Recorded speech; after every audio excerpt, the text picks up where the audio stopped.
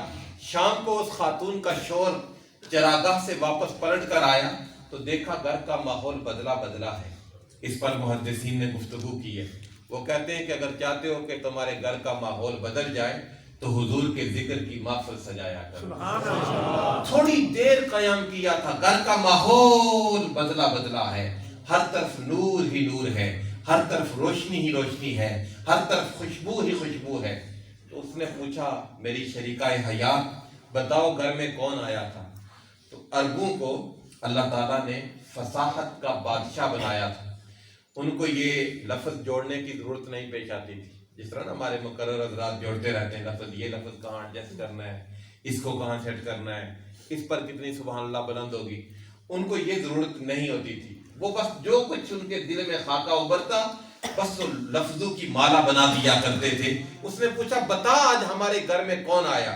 تو اس نے کہا قالت رأیت رجلا ظاہر الوداع حسن الخلق ملیح الوجه لم تعبه سجلا ولم تزر به سعلا وسیم قسیم في عینیه دعج في اشفاره وطف في صوته سهل اذا صمت فعليه البقاء اذا تکلم سما فعلاه البخاء خلو المنطق كأن منطقه حضرات نظم يتخطرن ابحى الناس اجمله من بعيد واحسنه من قریب فی عنقه سطع فی لحیته کساسا. یہ اتنا پیارا تبصرہ تھا جناب ام معبد کا کہ میرے شوہر مجھے ان کا نام تو یاد نہیں رہا, بس ایک چیز یاد ہے, ایک چیز کہ ان کی جو آنکھوں کی کیفیت تھی. 5 لفظ استعمال ہوتے ہیں حضور کی مبارک آنکھوں کے لیے, 5 لفظ, اور پانچوں کے پانچوں لفظ دیہاتی عورت نے استعمال کیے. اس نے کہا آج ہمارے گھر میں وہ ہستی آئی جس کے ابرو بڑے باریک تھے اور جس کی پلکیں بڑی بندی لمبی تھیں اور جن کی آنکھوں میں قدرتی سرما لگا ہوا تھا. دعج احول اکحل ازج اقرن, یہ حضور کی مبارک آنکھوں کے نام ہیں اور پانچوں کے پانچوں دیہاتی عورت نے استعمال کیے. جتنے محدثین سرکار کی آنکھ کی بات کرتے ہیں تو یہی 5 لفظ بیان کرتے ہیں. اس نے کہا میرے شوہر کیا پوچھتے ہو, آج ہمارے گھر میں وہ ہستی آئے جن کی آنکھوں میں قدرتی سرما لگا ہوا تھا. کون ہے جس نے میں نہیں چکھی, کون جھوٹی قسم اٹھاتا ہے, تیرے میں خانے سے جو بچ نکلتا ہے تیری آنکھوں میں ڈوب جاتا ہے. اور 2 لفظ اور تھے. اس نے کہا کہ آج ہمارے گھر میں وہ ہستی آئی کہ جن کا پیٹ آگے نکلا ہوا نہیں تھا. ہوتا ہے نا کہ پیٹ صاحب کہیں جا رہے ہوتے ہیں اور حضرت صاحب کہیں جا رہے ہوتے ہیں, ایسا نہیں تھا. ان کا پیٹ, سینہ اور پیٹ بالکل برابر تھے. اور 2 اور لفظ تھے. اس نے کہا آج ہمارے گھر میں وہ آئے وسیم قسیم, جو وسیم تھے اور جو قسیم تھے. وسیم کسے کہتے ہیں؟ یہ 2 لفظ آپ یاد کر کے جائیں. حضور کے 2 نام ہیں وسیم قسیم. وسیم کہتے ہیں جسے جتنی بار دیکھا جائے انسان کی آنکھ تھکے نہ. آپ ڈگار کے مقام پر بیٹھے ہیں, رات بھی کافی بھیگ گئی ہے لیکن آپ بڑی توجہ سے بیٹھے ہوئے ہیں. جو یہاں بیٹھے ہیں میں تقریباً سب کی آنکھوں کی کیفیت کو دیکھ رہا ہوں, ہر ایک کی چہرے کو میں پڑھ بھی رہا ہوں. اگر تو آپ کے اوپر نیند کا لشکر سوار ہوتا تو میں بال یقین گفتگو کی بساط کو لپیٹ دیتا, لیکن آپ کی جو آنکھوں کی چمک بتا رہی ہے کہ حضور کا ذکر سن کر آپ کے دل کو سکون مل رہا ہے. تو آپ ذکر سن کر سکون محسوس کر رہے ہیں.